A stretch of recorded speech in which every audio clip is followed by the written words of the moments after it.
안녕하세요. 세무TV 사회자 백성욱입니다. 오늘은 세금계산서에 대해서 이야기 나눠보도록 하겠습니다. 앞서 세무장부의 전문 세무주치 두 분을 모셨습니다. 인사 부탁드립니다. 안녕하세요. 세무장부 전문 세무주치 박상현 세무사입니다. 안녕하세요. 세무장부 세무주치 김인숙 세무사입니다. 네, 감사합니다.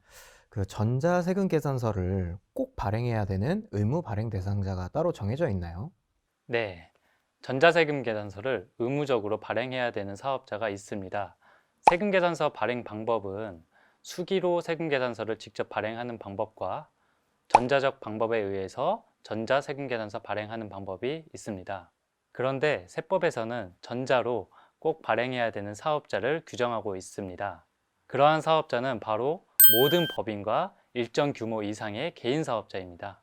특히 개인 사업자의 경우 직전 연도 공급가액이 3억 원 이상인 경우 반드시 전자로 발행하셔야 됩니다.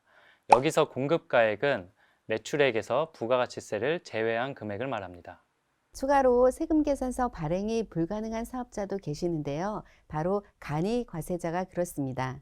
간이과세자 중 신규 사업자, 직전연도 매출액 4,800만 원 미만인 사업자, 그리고 업종별로는 음식업, 숙박업, 목욕탕업, 주로 소비자를 상대로 하는 사업주분들은 세금계산서를 발행할 의무가 없으십니다. 세법이 개정되어 올해 7월부터는 직전연도 매출액 4,800만 원 이상 8천만 원 이하인 간이 사업자는 세금계산서를 발행을 해야 합니다. 네, 본인이 전자세금계산서 의무 발행 대상이신지 꼭 확인하셔야 될 것 같습니다. 다음으로 세금계산서 관련해서 가산세는 어떤 상황에서 발생하나요? 세금계산서는 언제 발행을 해야 하느냐 많은 질문이 있으실 때요. 바로 재화나 용역을 공급한 시기에 발행을 해주시면 됩니다. 결국 물건을 판 날, 서비스를 제공한 날 발행을 하시면 되는 부분입니다. 예외적으로 거래처별로 한 달간의 공급가액을 합산하시고 해당 월의 말일자를 작성일로 하셔서 다음 달 10일까지 발행해 주셔도 가능합니다. 예를 들어 보겠습니다. 사장님께서 물건을 판매한 날이 2021년 1월 5일이라고 한다면 세금계산서 발급 기한은 2021년 2월 10일입니다. 그런데 해당 건을 2021년 2월 15일에 발행하셨다면 발급 기한 경과로 지연 발급에 해당합니다. 그리고 해당 건을 확정 신고 기한인 7월 25일을 지나서 발행했다면 이는 전자세금계산서 미발급에 해당되어 가산세가 부과됩니다. 네, 익숙하지 않으신 분들도 계실 것 같아요. 전자세금계산서 발행하는 방법을 좀 설명해 주세요. 전자세금계산서를 발행하기 위해서는 공동인증서 또는 보안카드를 준비하셔야 합니다. 공동인증서의 경우 사업자 범용이나 전자세금계산서 발행용 공동인증서를 발급받으셔서 홈택스에서 등록하여 세금계산서를 발행할 수 있습니다.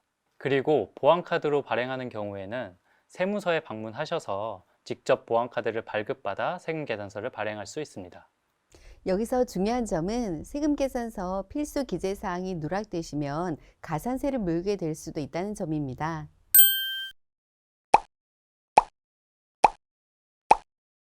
세금계산서 필수적 기재사항이 일부 또는 전부가 누락되거나 사실과 다르게 기재되는 경우에는 공급자 또는 공급받는 자 모두 1%의 가산세를 물게 될 수 있으니 이 점 주의하시기 바랍니다. 세금계산서를 발행하실 때는 두 가지 준비물이 필요하십니다. 거래처 사업자 등록증과 이메일 주소인데요. 거래처 사업자 등록증을 놓고 발행하게 되시면 큰 어려움 없이 하실 수가 있습니다.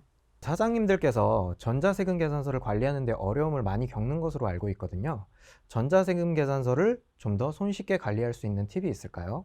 네, 매출 매입에 대한 전자세금계산서를 잘 챙기셔야 하는데 사장님들께서 영업하느라고 너무 바쁘셔서 이를 누락하는 경우가 종종 있습니다.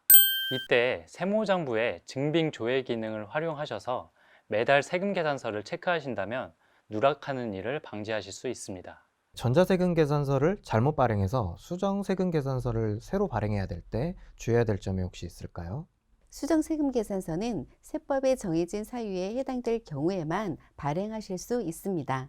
예를 들면 실수로 공급가액을 잘못 기재했거나 계약이 해지된 경우처럼 몇 가지 열거된 사유에 해당될 경우에 수정세금계산서를 발행하실 수가 있습니다.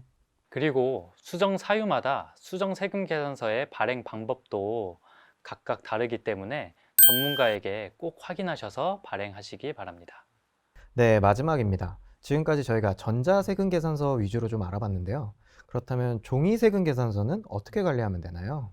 종이 세금 계산서는 관리 측면에서 매우 불편한 게 사실입니다. 사장님들께서는 부가가치세 신고를 할 때 이 6개월치 종이 세금 계산서를 한꺼번에 세무대리인에게 따로 전송해야 되는 그런 불편함이 있습니다. 그리고 이 과정에서 세금 계산서를 종종 누락하거나 중복하여 주시는 경우들이 발생합니다. 세무장부에는 아주 편리한 기능이 있죠. 바로 사진 찍기 기능인데요. 사장님들께서 종이 세금 계산서를 사진으로 찍기만 하시면 자동으로 세무주치에게 전송이 되십니다. 그러면 세금 신고를 더 정확하게 하실 수 있습니다. 지금까지 세금계산서에 대한 모든 것을 알아보았습니다. 세무TV의 유용한 정보를 놓치고 싶지 않다면 구독, 좋아요? 알림 설정 잊지 마세요. 안녕.